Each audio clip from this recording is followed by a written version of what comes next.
नमस्कार, कचहरी में आपका स्वागत है। मैं हूं ताबिश हुसैन। आज कचहरी में हम जिन मुकदमों की फाइल खोलेंगे उनमें है लखनऊ अग्निकांड की वो हॉरर स्टोरी जिसमें 15 लोगों की जिंदगी खाक हो गई। आखिर हमारे शहरों में लोगों की जिंदगी इतनी सस्ती क्यों हो गई है, ये बड़ा सवाल है। इसकी बात करेंगे आगे। कचहरी में फाइल उस अयोध्या कांड की भी खुलेगी जिसमें अब सारा दारोमदार मुख्यमंत्री योगी आदित्यनाथ पर आ गया है। एसआईटी की रिपोर्ट पर वो क्या एक्शन लेते हैं, इस पर करोड़ों लोगों की नजर टिकी हुई है। और 10:30 बजे एक दिलचस्प मुकदमा जिसमें फाइल खुलेगी उस बिल्ली की जिसने अपने सामने 6 प्रधानमंत्रियों को बनते और बदलते हुए देख लिया।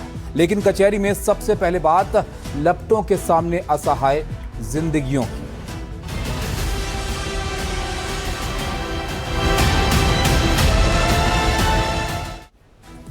पंद्रह मौतें और इन 15 मौतों के साथ राख हो गए वो सपने जिन्हें संवारने के लिए बच्चे गर्मियों की छुट्टी में उस एनिमेशन सेंटर में पहुंचे थे। लखनऊ का अलीगंज इलाका देश की सबसे बड़ी और हाईटेक राजधानी में से एक का दिल, लेकिन सोमवार की दोपहर इस दिल ने धड़कना बंद कर दिया। तस्वीरें देखिए आप, रूह कांप जाएगी। जान बचाने के लिए कोई दूसरी मंजिल से तार पकड़कर लटक रहा था तो कोई सीधा नीचे कंक्रीट पर छलांग लगा रहा था। एक तरफ आसमान को चीरती हुई आग की लपटें थीं और दूसरी तरफ एक बेबस मां की वो चीख जो सरकार और सिस्टम के कानों में चुभनी चाहिए, लेकिन क्या चुभेगी? डिप्टी सीएम के आंसू गिरे हैं, मुख्यमंत्री ने दौरा किया है, मुआवजे का ऐलान हो चुका है।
तस्वीरें विचलित करने वाली हैं। तस्वीरें एक बार फिर सिस्टम के मुंह पर तमाचे जैसी हैं। लखनऊ के अलीगंज में दोपहर 2 बजे के बाद इस इमारत में अचानक चीख पुकार मच जाती है।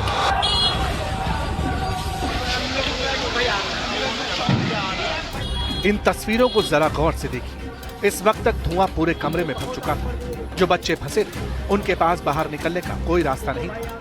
वो बाहर की तरफ इस तरह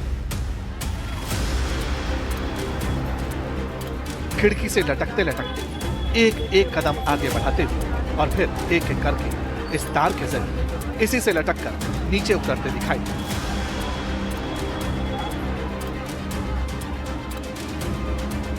जरा फिर से ध्यान दीजिए, ये कोई रस्सी नहीं बल्कि वो बिजली का तार था जो टूट गया था। गनीमत ये रही कि इसमें करंट नहीं था, इसीलिए तार से लटकते हुए कुछ बच्चे इस तरह अपनी जान बचाकर नीचे आते दिखाई दे।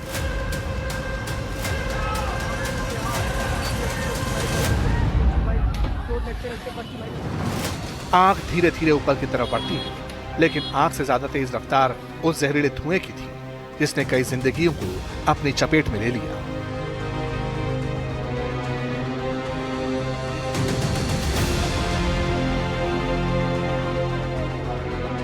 आगे बढ़कर यहाँ पर दिखा रहे हैं तस्वीरें आपको कि कैसे जो ये जो टीमें हैं यहाँ पर फायर ब्रिगेड की, वो सीधे पानी जो है अंदर की तरफ शूट कर रही है कि सीधे अंदर पानी जा सके। तो देखिए ऊपर की तरफ कैसे एक जो अधिकारी हैं वो पहुंचे हैं और आंखों से इशारा कर रहे हैं कि अंदर आया जा सके। और अब देखिए धीरे धीरे जो ये टीमें हैं अंदर लपटे हैं। कितने अनकंफर्टेबल वो पुलिसकर्मी है, उनके बॉडी लैंग्वेज से समझ में आ रहा है कि ताप कितना ज्यादा है और इस ताप में चुनौती कैसी है अंदर जाकर काबू पाना। और अब इस पाइप को अंदर ले जाने की कोशिश करते हुए यहाँ पर दिखाई दे रहे। तो देखिए ये पाइप को अंदर की तरफ लेकर जाते हुए, फर्स्ट फ्लोर की तरफ लेकर जाते हुए दिखाई दे रहे हैं यहाँ पर कि ये पाइप अंदर जाए तो जो लपटे हैं उनको काबू में लिया जाए। तो इस चुनौती को समझिए, काफी देर से प्रयास है कंट्रोल करने का, लेकिन अभी जब ये हटा है सामान तो कैसी लपटे, फिर से देखिए कैसी लपटे हैं, कैसा विकराल अंदर स्थितियां बनी हुई हैं। जो पुलिसकर्मी अंदर गए हैं वो भी बेहाल है।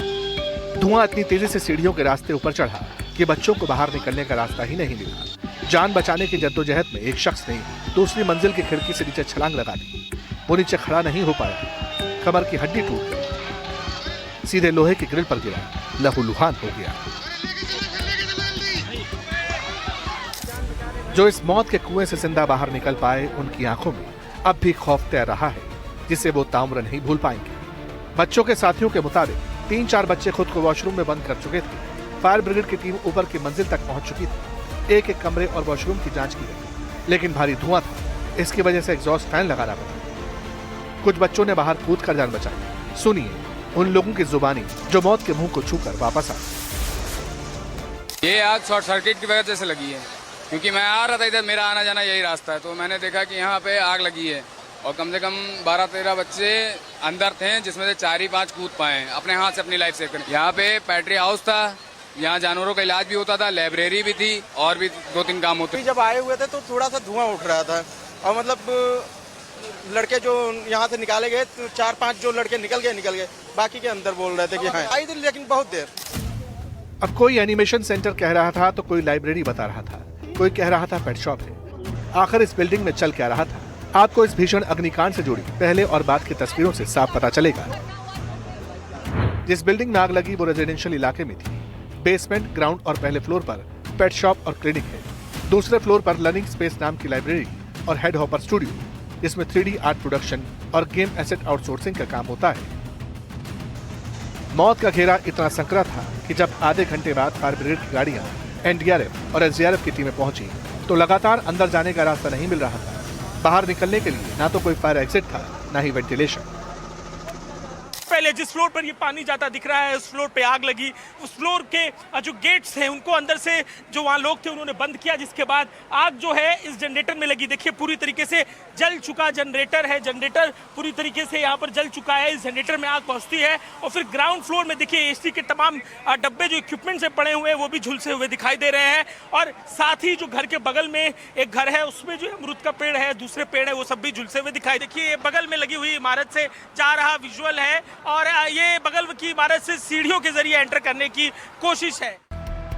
जब धुआं बढ़ रहा था और अंदर जाने का सिस्टम ब्लॉक था तो आखिरकार फायर फाइटर्स ने इमारत की पिछली कंक्रीट की दीवार को कटर और हथौड़े से तोड़ना शुरू किया। जगह बनाई गई ताकि बच्चों समेत फंसे हुए लोगों को निकाला जाए। दीवार टूटी तो अंदर का मंजर देखकर दमकल कर्मियों के भी रोंगटे खड़े हो गए।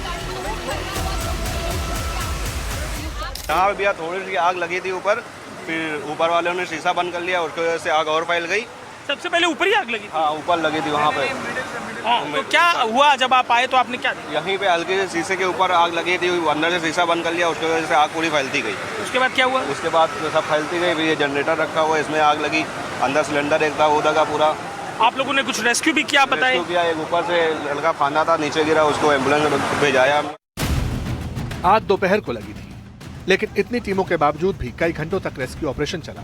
इस बीच पहले डिप्टी CM और बाद में खुद योगी आदित्यनाथ अपना अलीगढ़ का दौरा कैंसिल करके लखनऊ में अग्निकांड वाली जगह पहुंचे। योगी ने पूरा घटना की ब्रीफिंग ली, उस जगह भी गए जहां दीवार तोड़कर फायर फाइटर्स अंदर पहुंची और पानी का पाइप पहुंचाया था।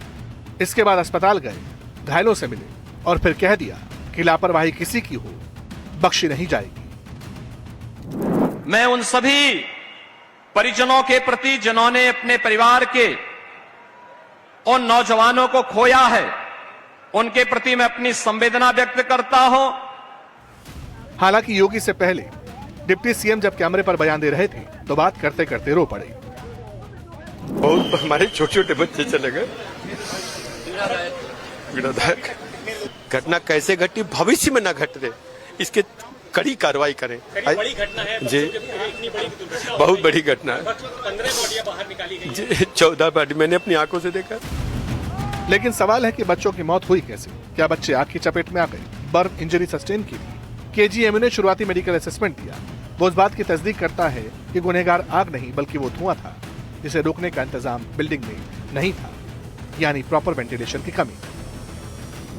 वो लोग भी आएंगे, घायल होंगे, उनका इलाज होगा। सर जो घायल है उनकी क्या स्थिति है? जो घायल पाते हुए तकलीफ। अब इस तरह आग लगने की ये कोई पहली घटना नहीं है। कुछ समय पहले दिल्ली के गेस्ट हाउस में आग लगी, गाजियाबाद में भीषण अग्निकांड हुआ। योगी सरकार ने तत्परता दिखाते हुए यूपी के सभी अस्पतालों का फायर असेसमेंट और ऑडिट कराया था। सरकार की वो कोशिश सराहनीय थी, लेकिन क्या सरकार की नजर इन मौत के अड्डों पर नहीं गई? उसका कॉल आया था पापा को कि पापा बचा लो। तो आज इतने सारे बच्चे सब बच गए होते, मेरा बेटा भी आज जिंदा होता, मेरा बेटा भी होता दुनिया में। मेरी तो दुनिया उजड़ गई। आज बड़े बड़े शहरों में, चाहे लखनऊ हो, प्रयागराज हो, कानपुर हो या फिर दिल्ली का Malviya Nagar, coaching centres, commercial malls, gaming zone और शॉपिंग कॉम्प्लेक्स, इनमें आग लगने की घटनाएं बढ़ रही हैं। लखनऊ में इस इमारत के बेसमेंट में पेट शॉप थी, जहां जानवर झुलस गए। और तमाम यहाँ पर देखिए कैसे पुलिसकर्मी अभी बाहर जो निकल के आए हैं यूपी फायर सर्विस के ऊपर से फिर एक पैकेट को गिराया जा रहा है ताकि रास्ते को खोला जा सके। और अब ये बाहर निकल कर आए हैं, जो उनकी जो स्थिति है देखिए उससे समझिए किन चुनौतियों में ये सर काम कर रहे हैं। सर क्या स्टेटस है कुछ अगर आप बताएंगे सर? पहले फ्लोर पे कोई नहीं, सेकंड फ्लोर चेक कर रहा है। सेकंड फ्लोर खबर, बड़ी खबर देते हुए फायर सर्विसेज के अधिकारी हैं कि फर्स्ट फ्लोर पे कुछ नहीं है, फर्स्ट फ्लोर चेक कर चुके हैं। इन गेट्स को देखिए, ये कपड़ा जो है ये फायर प्रूफ कपड़ा है। प्रयास ये है कि इस कपड़े से रेस्क्यू के लिए अंदर जाए। और उस हाथ में किट है पूरी, जो धुएं के बीच में अंदर जाने के लिए महत्वपूर्ण गैजेट्स होते हैं, उन गैजेट्स को लेकर जाते हुए यहाँ पर पहने हुए, धारण किए हुए उन गैजेट्स को दिखाई दे रहे हैं। ये हादसा सिर्फ एक दुर्घटना नहीं है, घनघोर लापरवाही है। कब तक लोग आग में फंसे रहेंगे, खामियों की वजह से जान गंवाते रहेंगे? अब समय आ गया है कि सिर्फ अस्पतालों का नहीं, बल्कि सूबे के और देश की ऐसी हर इमारत का सख्त फायर ऑडिट होना चाहिए, जिसमें आपके अपने कोचिंग सीखने, गेम खेलने या फिर मॉल में मस्ती करने जाते हैं। अगर वेंटिलेशन नहीं है, अगर इमरजेंसी एग्जिट सिस्टम नहीं है, प्रॉपर एनओसी नहीं है, तो सख्त कार्रवाई होनी चाहिए। वरना जो दिल्ली, एनसीआर और लखनऊ में हुआ, उसका रिपीट टेलीकास्ट किसी और शहर में भी हो सकता है। लखनऊ अग्निकांड को लेकर मुख्यमंत्री योगी आदित्यनाथ ने निर्देश यहां पर दिए हैं कि 2 सदस्यीय विशेष जांच दल का यहां पर गठन हो। विशेष जांच दल में अमृत अभिजात अपर मुख्य सचिव हैं, पर्यटन, धर्मार्थ और संस्कृति विभाग के। इसके अलावा विशेष जांच दल के दूसरे सदस्य हैं प्रवीण कुमार, अपर पुलिस महानिदेशक हैं लखनऊ जोन के। लखनऊ अग्निकांड मामले में अब हाई लेवल मीटिंग के बाद मुख्यमंत्री योगी आदित्यनाथ ने फैसला यहां पर किया है। जांच दल को 7 दिन के अंदर अपनी रिपोर्ट सौंपने के निर्देश दिए गए।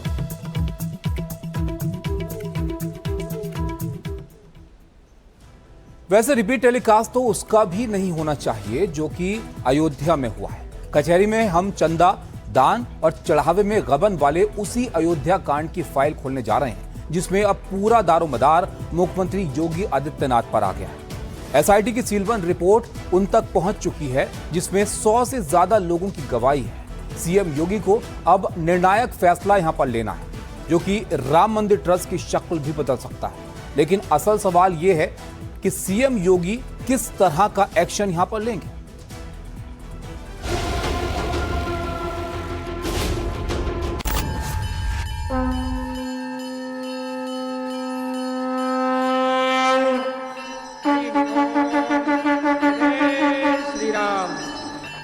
ಅಲ್ಲಿಂದ ಕಳ್ಳತನ ಆಗ್ತಾ ಇದೆ. 5,000 ಕೋಟಿಯಷ್ಟು ದುಡ್ಡು ಅಲ್ಲಿಂದ ಪೋಲಾಗಿದೆ ಅನ್ನತಕ್ಕಂಥ ರಿಪೋರ್ಟು ಬರ್ತಾ ಇದೆ. ಪೂಜಾರಿನೇ ದುಡ್ಡು ಹೊಡಿತಾ ಇದ್ದಾರೆ.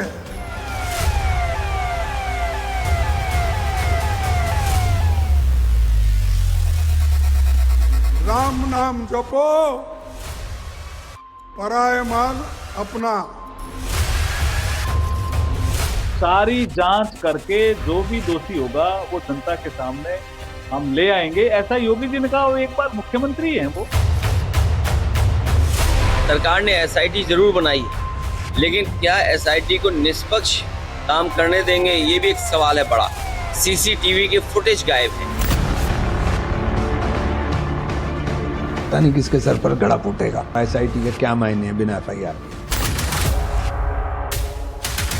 जिनको एसआईटी पर भरोसा है या नहीं है, अब उनके सामने लिखित रूप में आप जाके उनको तथ्य दीजिए।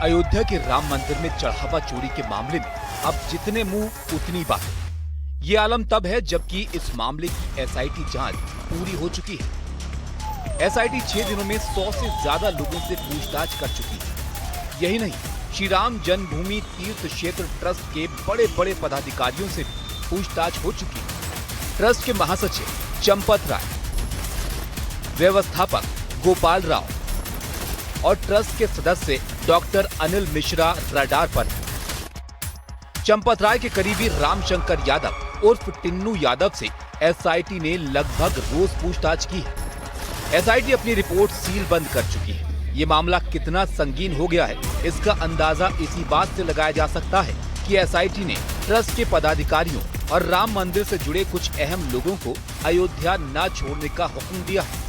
इसके बाद अब सबसे बड़ा सवाल ये है कि इस मामले में आगे क्या होगा। क्या वाकई चंदा चोरी के असली गुनाहगारों पर कार्रवाई हो पाएगी?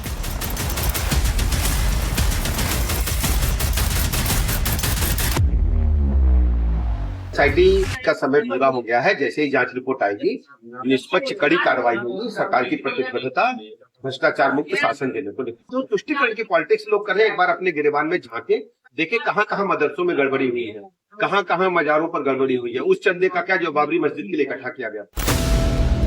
अब सबकी नजरें जिस एक शख्स के अगले कदम पर लगी हुई हैं, वो शख्स है खुद मुख्यमंत्री योगी आदित्यनाथ। इस चंदा चोरी के मामले ने राम मंदिर ट्रस्ट पर से करोड़ों श्रद्धालुओं का भरोसा डगमगा दिया है। लेकिन इस अयोध्या कांड में अब सीएम योगी के ट्रस्ट का इम्तिहान है। इस मामले में गेंद अब उन्हीं के पाले में है। इस गबन के मामले में कितना सख्त एक्शन हो सकता है, ये सीएम योगी को ही तय करना है, क्योंकि इस मामले में 15 दिन की डेडलाइन उन्होंने ही दी थी। हम लोगों ने ट्रस्ट के अनुरोध पर एसआईटी जांच बिठाई है और मैं उन्हें इस बात के लिए कह सकता हूं कि एसआईटी जांच दूध का दूध और पानी का पानी करके रहेगी, उसमें कोई संदेह नहीं। तो अगर किसी के पास कोई डॉक्यूमेंट्री प्रूफ है, वे कृपया एसआईटी को उपलब्ध करवा दें, एसआईटी को दे दें। एसआईटी जांच करके देगी।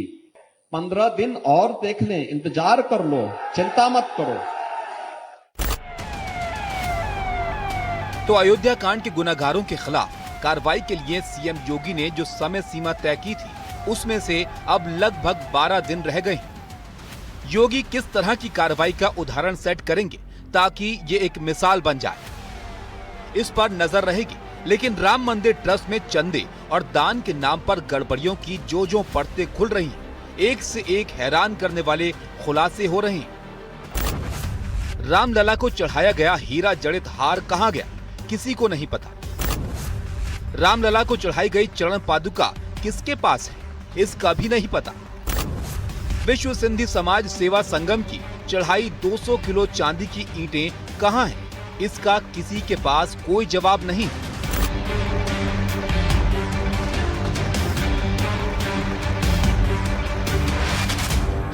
26 जनवरी 2021 के अंदर हम लोगों ने पूरे सिंधी समाज ने, पूरे नॉट ओनली हिंदुस्तान, करीब 10-12 कंट्रीज से हमारे भाइयों ने 200 किलो चांदी डोनेट की।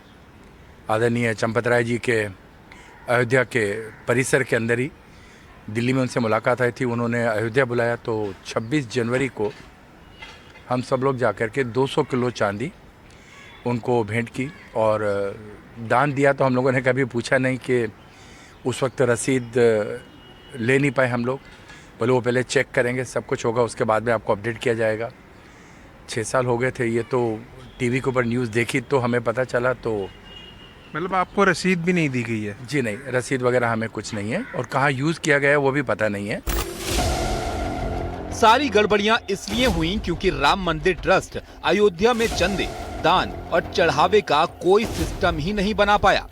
कुछ ही लोगों को इतना पावरफुल बना दिया गया कि दर्शन का अलग किस्म का इकोसिस्टम चलाया जाने लगा। ट्रस्ट के करीबियों के हाथ में इतनी ताकत दे दी गई कि वो जिसको चाहें वीआईपी बना दें और मंदिर ले जाकर पूजा पाठ करा दें। जानकारों का मानना है कि इसी व्यवस्था के बीच चंपत राय के करीबी टिन्नू यादव जैसे लोग पनपे और इतने पावरफुल बन गए कि पूरी व्यवस्था को खुद चलाने लगे। दरअसल श्री राम जन्मभूमि तीर्थ क्षेत्र ने गठन के बाद ही अपने विश्वसनीय ऑडिटर्स को रोजमर्रा में आ रहे चंदे के पैसे की गिनती के काम में लगाया। ऑडिटर्स ने कुछ दिन जांच की। जांच के बाद राम जन्मभूमि ट्रस्ट को बताया कि पैसों के लेन देन में गड़बड़ियां हो रही हैं। पता चला कि कुछ लोग बिना रसीद के ही चंदा ले रहे हैं, तो कुछ कच्ची रसीद के जरिए चंदे का जो पैसा है वो ले करके उसको इधर उधर कर रहे हैं। ये जानकारी हुई तो राम जन्मभूमि ट्रस्ट ने उन आरोपियों को, जिनके ऊपर आरोप लगा था, उन्हें बुलाकर झिड़की दी। ना कोई कार्रवाई की गई और न ही इस व्यवस्था को बदलने की कोई कोशिश ही की जाती दिखाई दी। इसीलिए अयोध्या में चंदे और दान में हुआ गबन कई लोगों को चौंका नहीं रहा है। शंकराचार्य स्वामी अभिमुक्तेश्वरन कह रहे हैं कि राम मंदिर में ऐसी अनियमितताएं तो रूटीन थी।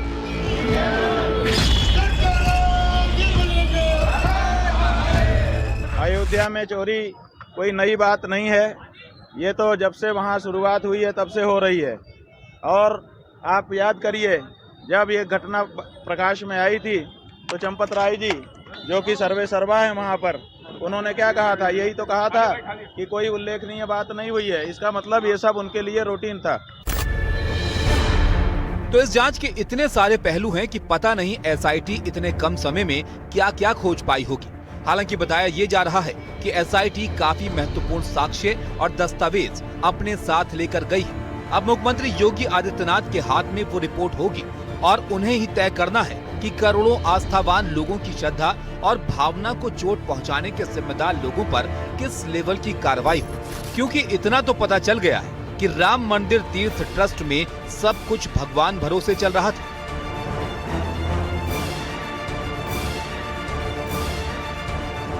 राम मंदिर में गड़बड़ियां थी, गड़बड़ियों की शिकायतें थी।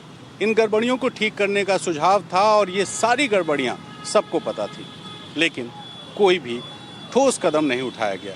जब जब शिकायत हुई तो जिन पर आरोप लगा उन्हें बुलाकर डांट लगा दी गई और कहा गया जाने दो, छोड़ो, भगवान जी सब देख रहे हैं। धीरे धीरे ये जो आरोप थे ये बढ़ते गए और ये जो छोटी छोटी घटनाएं थी वो भी बढ़ती गई। नतीजा ये हुआ कि पहले चंदे का थोड़ा पैसा चोरी हो रहा था, बाद में देखते देखते ये पैसा भी बड़ा हो गया।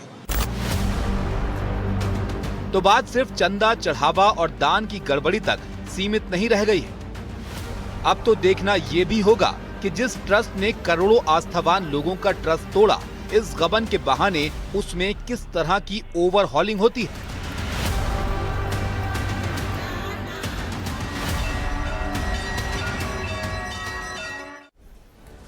तो अब मुख्यमंत्री के हाथ में है कि किस तरह की कार्रवाई इस जांच के पूरा होने के बाद इस मामले को लेकर करते हैं। फिलहाल एक और बड़ा अपडेट आपको दें, लखनऊ में घटनास्थल पर राजनाथ सिंह पहुंच गए हैं, जहां पर आग लगी थी। एक दुर्घटना हुई जिसमें 15 लोगों की जान चली गई। वहां राजनाथ सिंह अब पहुंचे, अग्निकांड का जायजा उन्होंने लिया है। केंद्रीय मंत्री पंकज चौधरी भी उनके साथ हैं। लखनऊ अग्निकांड में 15 लोगों की मौत हुई है और राजनाथ सिंह ने घटना पर दुख जाहिर किया। दुर्भाग्यपूर्ण यह घटना हुई है और मैं सभी परिवार के सदस्यों के प्रति संवेदना व्यक्त करता हूं और पूरे मामले की जांच, जैसा मुख्यमंत्री जी ने कहा, वो कराई जाएगी और इसमें यदि किसी की रिस्पॉन्सिबिलिटी बनती है तो रिस्पॉन्सिबिलिटी भी फिक्स की जाएगी। बहुत दुखद हादसा ये हुआ लखनऊ में, जिस पर दुख जाहिर किया राजनाथ सिंह ने। आगे बढ़ते हैं कचहरी में। अगली फाइल महाराष्ट्र से, जहां पर उद्धव की पार्टी की आशंका सच साबित हुई है और देखते ही देखते 6 सांसद शिंदे के पास चले गए। ऑपरेशन किया शिंदे ने, लेकिन मेडिकल बुलेटिन जारी कर रहे हैं देवेंद्र फडणवीस। तो क्या उद्धव ठाकरे का वो आरोप सच है कि इस पूरे खेल का असली डॉक्टर और चेहरा पर्दे के पीछे बैठी बीजेपी ही और शिंदे महज एक मोहरा है? 27 जून से उद्धव इन बागी क्षेत्रों के तूफानी दौरे पर निकल रहे हैं, लेकिन सवाल वही है, क्या जनता इस सहानुभूति पर मुहर लगाएगी या फिर महायुति की इस पावर पॉलिटिक्स को स्वीकार करेगी?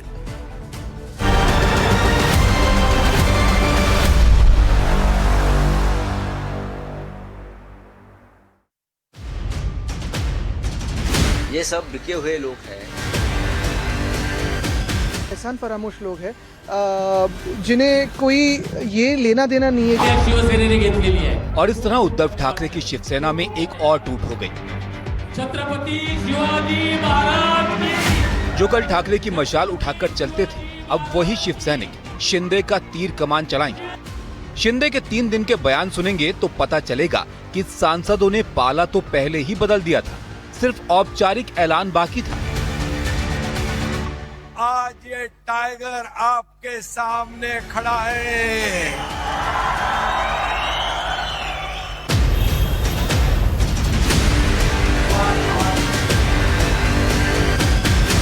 ये तो सिर्फ ट्रेलर है, पिक्चर अभी बाकी है।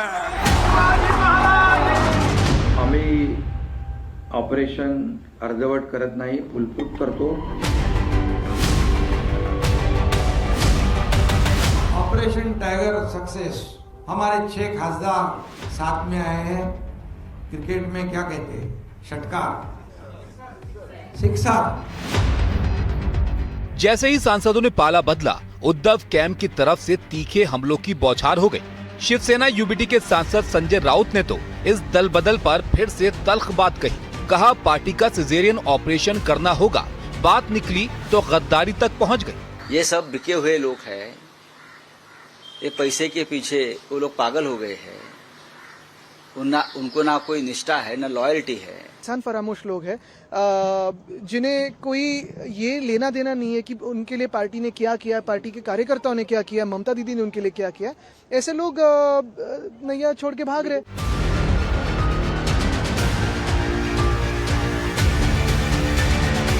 वहीं दूसरी तरफ उद्धव ठाकरे खुद सीधे जनता की अदालत में थे। उन्होंने अपनी पार्टी टूटने का ठीकरा कांग्रेस या एनसीपी पर नहीं, बल्कि सीधे भारतीय जनता पार्टी पर फोड़ा। भले ही शिवसेना ने 3 दशक तक कांग्रेस के खिलाफ लड़ाई लड़ी, लेकिन कांग्रेस ने कभी हमारी पार्टी को चुराने या नष्ट करने की कोशिश नहीं की। ये जो पाप हो रहा है, ये बीजेपी का पाप है। आप गाड़ी किराए पर ले सकते हैं, कुर्सी किराए पर ले सकते हैं, यहाँ तक कि दाढ़ी भी किराए पर ले सकते हैं, लेकिन वफादार कार्यकर्ता कभी किराए पर नहीं ला सकते। उद्धव ने जनता से माफी मांगी और कहा कि इस बार कैंडिडेट ध्यान से चुनेंगे, लेकिन इससे ज्यादा वो क्या कह सकते हैं, क्योंकि 2/3 का ये आंकड़ा दल बदल कानून की ढाल भी बन गया है और उद्धव के पास अब दिल्ली में सिर्फ 3 सांसद बचे हैं। लेकिन इस पूरे घटनाक्रम में सबसे बड़ा सवाल चेहरा नहीं, बल्कि पर्दे के पीछे की वो स्क्रिप्ट है जिसे ऑपरेशन टाइगर का नाम दिया गया। आज ये टाइगर आपके सामने खड़ा है। कुछ कुत्ते रोज भोक रहे हैं, पण मी तुम्हाला सांगतो, कुत्ते झुंड में आके भोगते हैं, शेर अकेला आता है। कुत्ते भोगते रहते, टाइगर शिकार करता है, और कुत्ते भोगते रहते हैं और टाइगर दहाड़ता है। ये शिवसेना है। इससे पहले रविवार को मीडिया में सीएम, डिप्टी सीएम दोनों मौजूद थे। बात ऑपरेशन टाइगर की, लेकिन ताली देवेंद्र फडणवीस बजा रहे हैं। आखिर कौन है इस ऑपरेशन टाइगर का असली डॉक्टर? क्या शिंदे सिर्फ एक मुखोटा है और पूरी बिसात बीजेपी ने बिछाई है? ऑपरेशन यशस्वी आहे आणि बॉडी एकदम सुदृढ आहे। ऑपरेशन यशस्वी आहे आणि बॉडी एकदम सुदृढ है। आमतौर पर बीजेपी ऐसे बयान देने से बचती है, लेकिन इस बयान के बहुत गहरे राजनीतिक मायने हैं। ये पहली बार है जब बीजेपी के शीर्ष नेता सामने आकर खुलकर इस ऑपरेशन की सफलता का क्रेडिट लेते दिख रहे हैं। केंद्रीय नेतृत्व की सीधी एंट्री। उद्धव की पार्टी का आरोप है कि इस ऑपरेशन को अंजाम देने में बीजेपी के केंद्रीय नेतृत्व का पूरा समर्थन और रणनीति शामिल थी। सांसदों को दिल्ली में लोकसभा स्पीकर से मिलवाने से लेकर कानूनी दावपेच तय करने तक सब कुछ बीजेपी की निगरानी में हुआ। इमोशनल कार्ड की काट। शिंदे हो या बीजेपी, दोनों को लगता है कि जब तक उद्धव ठाकरे के पास जनभावना या सांसदों विधायकों का बल रहेगा, तब तक वो महाराष्ट्र में सहानुभूति कार्ड खेलते रहेंगे। सांसदों को तोड़कर बीजेपी ने ये संदेश दिया है कि असली शिवसेना और असली टाइगर अब सिर्फ और सिर्फ शिंदे बीजेपी गठबंधन के पास है, और ये इशारा खुद अमित शाह ने दिया था। शिवसेना के अध्यक्ष और महाराष्ट्र के उप मुख्यमंत्री श्री एकनाथ शिंदे जी, पहले शिंदे जी के पीछे शिवसेना शिंदे गुट कहना पड़ता था, अब कोई गुट बचा नहीं है, एक ही शिवसेना हो गई है। वैसे एकनाथ शिंदे बाघ की मूर्ति के साथ एंट्री लेते दिखाई दिए, लेकिन उद्धव ठाकरे भी चुप बैठने वाले नहीं हैं। 27 जून से उद्धव ठाकरे महाराष्ट्र के उन सभी 6 लोकसभा क्षेत्रों के तूफानी दौरे पर निकल रहे हैं जहां के सांसदों ने उनके साथ विश्वासघात किया है। वैसे शर्तों का खेल तो ईरान और अमेरिका के बीच भी जारी है। स्विट्जरलैंड में दोनों के बीच बात हुई। अमेरिका और ईरान के बीच 82 मिनट तक बात तो हुई, लेकिन दुनिया की नजर रही अमेरिकी उपराष्ट्रपति जेडी वेंस के उस इंटरनेशनल एम्बेरसमेंट पर, जहां न कतर के पीएम ने उनसे हाथ मिलाया और न ईरान के विदेश मंत्री ने। कूटनीति के मंच पर इससे बड़ी बेरुखी क्या होगी कि ईरान की बैठक से वॉकआउट तक की धमकी यहां पर देखने को मिली है। सवाल बड़ा है, क्या बंद कमरे की ये बातचीत कभी किसी लंबे शांति समझौते तक पहुंच पाएगी, या फिर ये एक और बारूदी राउंड से ठीक पहले का सन्नाटा है?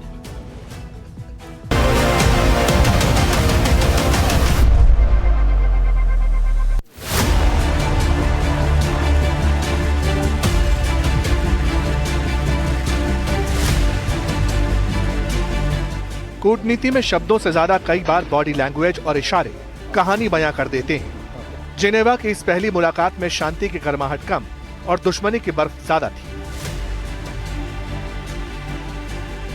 मेज पर बातचीत शुरू होने से पहले ही जो हुआ, उसने शांति वार्ता की बुनियाद को हिला दिया।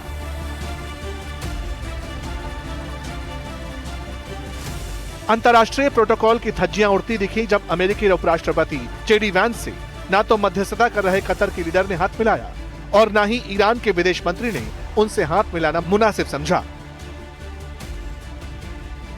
कूटनीति के गलियारों में इसे बेहद तल्ख और अपमानजनक इशारा माना जाता है, यानी बंद कमरे के भीतर बातचीत सिर्फ कागजों पर हो रही थी, दिल में और इरादों में सिर्फ दूरी थी। We laid a very good foundation for a successful final deal. The final deal is the house. We set the foundation. We haven't built the house, but we've laid a successful foundation to get to a good place for the American people. I think it's important for all of us to appreciate how much was done, but honestly, there is still a lot to do as we continue to make progress on the nuclear talks, on the economic talks, as we continue to demine the straits and ensure that that flow of traffic continues to pick back up. इस meeting में एक और हैरान करने वाला मोड़ तब आया जब ईरान की तरफ से पाकिस्तान को यह कहा गया कि हम ये बातचीत बीच में छोड़कर जा रहे हैं क्योंकि अमेरिका बार बार हमले की धमकी देता है। उस दौरान तो शहबाज और मुनीर के चेहरे की हवाइयां ही उड़ गई, लेकिन लगता है इस बार खुद अमेरिका ने अपनी बेइज्जती कराने की ठानी थी, क्योंकि जेडी वैंस मीटिंग हॉल में सबसे पहले पहुंच गए और ईरानी डेलीगेशन का इंतजार करते दिखाई दिए। आमतौर पर जो मजबूत पोजीशन में होता है वो बाद में दाखिल होता है, यहाँ उल्टा होगी।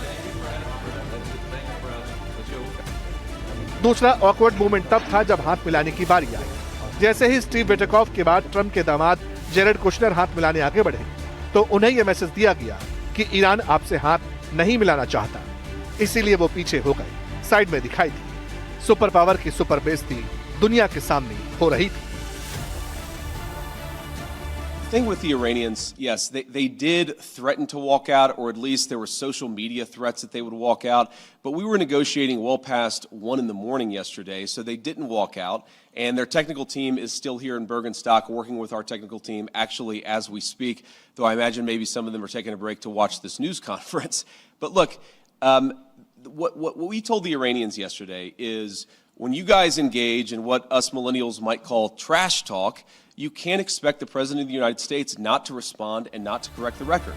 अभी जेनेवा में अधिकारी चाय की चुस्कियां ही ले रहे थे कि वॉशिंगटन से ट्रंप ने ईरान के मंसूबों पर पानी फेर दिया। ट्रंप ने सोशल मीडिया पर सीधा पोस्ट लिखकर ईरान को चेतावनी दे दी, कह दिया कि ईरान तुरंत लेबनान में अपने समर्थक हिजबुल्लाह की तमाम गतिविधियों और फंडिंग पर रोक लगाए। अगर ईरान ने हिजबुल्लाह की लगाम नहीं कसी तो अमेरिका उस पर ऐसा हमला करेगा जो पिछले हफ्ते हुए अमेरिकी हमलों से भी कई गुना ज्यादा बड़ा और विनाशकारी होगा। यानी ट्रंप ने साफ कर दिया कि वो बातचीत की आड़ में ईरान को हिजबुल्लाह को दोबारा मजबूत करने का मौका नहीं देंगे। इधर ईरान ने भी झुकने से इनकार कर दिया। ईरानी संसद के स्पीकर मोहम्मद बाकर गलीबाफ ने गरजते हुए ट्रंप की इस धमकी को कूड़ेदान में फेंक दिया। लेकिन इस पूरे त्रिकोण का सबसे खतरनाक एंगल है इजराइल। इजराइल के पीएम बेंजामिन नेतन्याहू का रुख साफ है, हम एक स्वतंत्र राष्ट्र हैं और सुरक्षा के फैसले खुद लेंगे। अमेरिका में लोग कहते हैं कि राष्ट्रपति ट्रंप वही सब करते हैं जो मैं उनसे करने को कहता हूं, और इजराइल में लोग कहते हैं कि मैं वही सब करता हूं जो वो चाहते हैं। खैर, इनमें से कोई भी बात सच नहीं है। हम आजाद और गौरवशाली देशों के नेता हैं। हम अपने हितों के लिए खड़े होते हैं। मैं इजराइल के हितों और उसकी सुरक्षा के लिए खड़ा हूं, और अक्सर हमारी राय एक जैसी होती है, कभी कभी नहीं भी होती, लेकिन हम एक दूसरे की संप्रभुता, नेतृत्व और अपने लोगों के प्रति प्रतिबद्धता का सम्मान करते हैं। इजराइल का मानना है कि हिजबुल्लाह इस वक्त अपने सबसे कमजोर दौर से गुजर रहा है। उसके कमांडर मारे जा चुके हैं और अगर इस वक्त उसे सांस लेने का मौका दिया गया तो वो फिर से इजराइल के लिए नासूर बन जाएगा। इसलिए इजराइल किसी भी शांति समझौते को मूड में नजर नहीं आता। सवाल तो यह है कि जेनेवा की उस 82 मिनट की बैठक का हासिल क्या रहा। ऊपर से बातें हो रही हैं, सब ठीक है। अब ईरान परमाणु प्रोग्राम की जांच के लिए तैयार होगी। ईरान कहता है हमें पैसे मिलने लगेंगे, लेकिन बात शांति की राह से ज्यादा टकराव की तैयारी जैसी ज्यादा लगती है। तो पश्चिम एशिया के आसमान में बारूद के बादल और घने हो चले हैं, लेकिन ब्रिटेन में 10 साल से राजनीतिक अनिश्चितता के जो बादल छाए हुए हैं वो भी छटने का नाम नहीं ले रहे हैं। कचहरी में अब हम इसी की फाइल खोलने जा रहे हैं। आपको ताज्जुब होगा वैसे जानकर कि ब्रिटेन के प्रधानमंत्री निवास में एक चीज परमानेंट है, और वो है एक बिल्ली जो अपने सामने ब्रिटेन के 6 प्रधानमंत्रियों को आते जाते देख चुकी है। लेकिन वो बिल्ली 15 साल से वहीं पर डटी हुई है और एक एक करके 10 सालों में 6 प्रधानमंत्री बदल चुके हैं।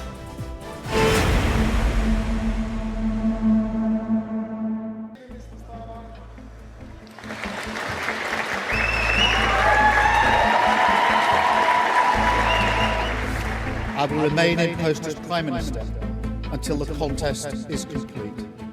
And I will do everything I can to ensure an orderly handover of power. इस तरह ब्रिटेन में एक और पीएम अपना कार्यकाल पूरा नहीं कर पाए। लेबर पार्टी की सरकार के मुखिया और ब्रिटेन के प्राइम मिनिस्टर कियर स्टारमर ने अपने पद से इस्तीफा देने की घोषणा कर दी। पिछले 10 साल के दौरान वो ब्रिटेन के 6ठे पीएम हैं जिन्हें अपना पद छोड़ना पड़ा है। इनमें से ज्यादातर प्रधानमंत्री 5 साल का अपना कार्यकाल पूरा ही नहीं कर पाए। दिलचस्प बात यह है कि इन 10 सालों में अब ब्रिटेन को 7वां प्रधानमंत्री मिलने वाला है। कियर स्टारमर 1 साल 11 महीने प्रधानमंत्री रहे। उनसे पहले ऋषि सुनक 1 साल 9 महीने ही पीएम रह पाए। उनसे पहले लिज ट्रस सबसे कम कुल 49 दिन ही पीएम रही। इनसे पहले बोरिस जॉनसन 3 साल 2 महीने पद पर रहे। थेरेसा मे कुल 3 साल ब्रिटेन के पीएम रही और इस दौरान डेविड कैमरन ही सबसे ज्यादा 6 साल पीएम रहे। दिलचस्प बात यह है कि ब्रिटेन में पिछले 10 वर्षों में प्रधानमंत्री के सरकारी आवास 10 डाउनिंग स्ट्रीट में जितने पीएम रहे हैं उनसे ज्यादा समय तो यहाँ ब्रिटिश पीएम हाउस की इस बिल्ली ने गुजार लिए हैं।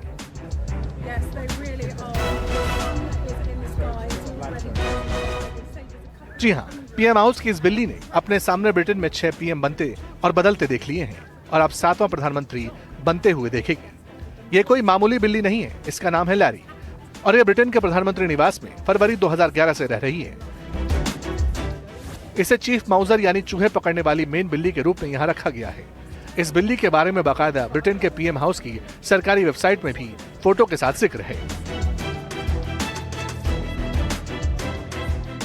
तो ब्रिटेन के प्रधानमंत्री निवास में ये बिल्ली 15 साल से रह रही है, लेकिन यहाँ प्रधानमंत्री साल 2 साल में ही बदल जा रहे हैं। वैसे ब्रिटेन में राजनीतिक अस्थिरता का यह दौर साल 2016 से चल रहा है। तब के पीएम डेविड कैमरन ने चुनावी वायदे के तहत यूरोपीय संघ में बने रहने को लेकर जनमत संग्रह कराया था। कैमरन को भरोसा था कि ब्रिटेन की जनता यूरोपीय संघ में बने रहने के पक्ष में वोट देगी, लेकिन 2016 में जनमत संग्रह का दाव उल्टा पड़ गया क्योंकि बहुमत यूरोपीय संघ छोड़ने के पक्ष में चला गया। तब ब्रेक्जिट के नतीजे के बाद डेविड कैमरन को प्रधानमंत्री पद छोड़ना पड़ा था और तब से 10 साल हो गए हैं। अब ब्रिटेन 7वें पीएम का इंतजार कर रहा है। वैसे कियर स्टारमर के जाने की एक बड़ी वजह उनका जनमत सर्वेक्षणों में जनता के बीच बेहद अलोकप्रिय होना बताया जा रहा है, जिसके बाद उनकी लेबर पार्टी ने उनसे इस्तीफा देने के लिए दबाव बनाना शुरू कर दिया था। The question my party is asking now is whether I am best placed to lead us into the next general election. I have heard the answer of my parliamentary party to that question, and I accept that answer with good grace. Every decision I've taken has been about putting the country I love first. That is why I will resign as leader of the Labour Party.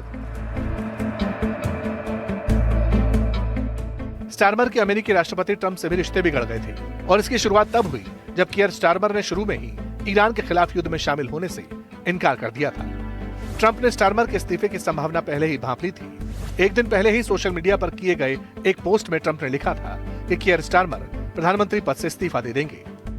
Britain में अभी नए प्रधानमंत्री का नाम सामने आना है, लेकिन ब्रिटेन में सुस्त होती आर्थिक वृद्धि, बढ़ती महंगाई, सार्वजनिक सेवाओं पर बढ़ता बोझ और लोगों के जीवन स्तर में ठहराव, ये ऐसे चुनौती भरे मुद्दे हैं जिन्होंने ब्रिटेन में किसी भी सरकार के लिए लंबे समय तक जन समर्थन बनाए रखना मुश्किल बना दिया है।